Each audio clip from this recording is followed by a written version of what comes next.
Hi, thank you. So good afternoon. So today I'm going to be talking about some of the economic factors of bioenergy production, which you've heard some presentations about already. So as we know, there are a lot of environmental concerns about the impact of fossil fuel use. And because of these concerns, there's been a lot of increased interest in large-scale bioenergy production, especially those that use cellulosic materials as a primary source of feedstock supply. And in this presentation, we're looking primarily at agricultural crops and residues as the source of cellulosic material. And although they can be a big source of feedstock, they have a limitation. And that's because their yields vary greatly from year to year and from location to location. So having this variability means that using agricultural biomass for bioenergy production can be pretty economically risky for interested investors, and greater economic risk affects the viability of the large-scale bioenergy production. So investors are going to want to effectively manage that risk. And one pathway to better management of the economic risk is to accurately capture the crop yield variability. And typically we would do this by using some conventional statistical techniques like estimating the variance covariance matrix of the crop yield data. And this matrix would inform us about the degree of variability in the crop yield, but it leads to invalid results when data is limited.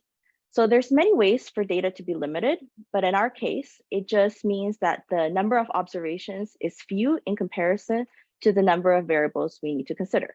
And in technical terms, this type of limited data is termed high dimensional data.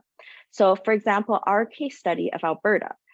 In Alberta, we have 69 counties to consider, but only 40 years of annual crop data is available to us to use.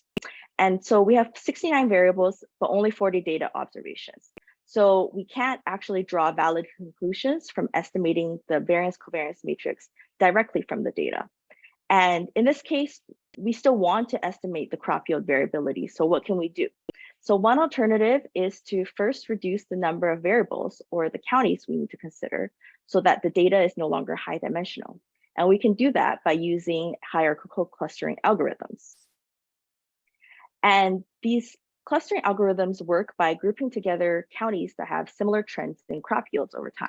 And so on the figure shown here, for example, we see there are 4 individual counties' crop yield trends over time, but the ones shown in blue have similar crop yield patterns.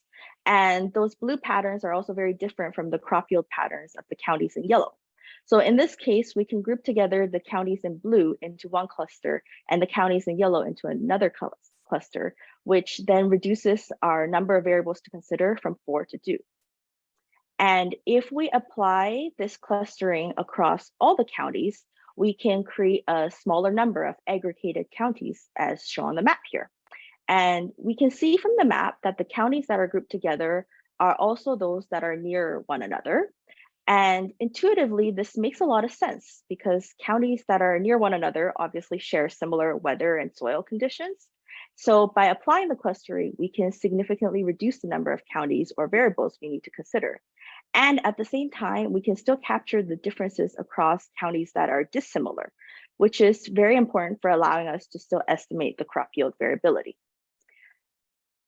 And furthermore, once we estimate the crop yield variability using clustering, we can apply it to improve the analysis of economic factors like average total travel costs. And we can do this using simulations to compare the cost with clustering and without clustering. So for example, in one of our simulations, we assumed that we wanted to supply a biorefinery with a fixed capacity of 1 million tons per year. And this simulation supposes that we travel further and further from our plant location until we obtain enough feedstock.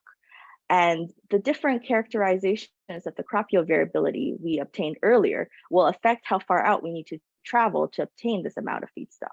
So then based on this scenario, we looked at what kind of differences in travel costs we would find with and without the clustering. So on the slide, we see that the distribution or the range for the average total travel cost is much wider when we use the clustering approach.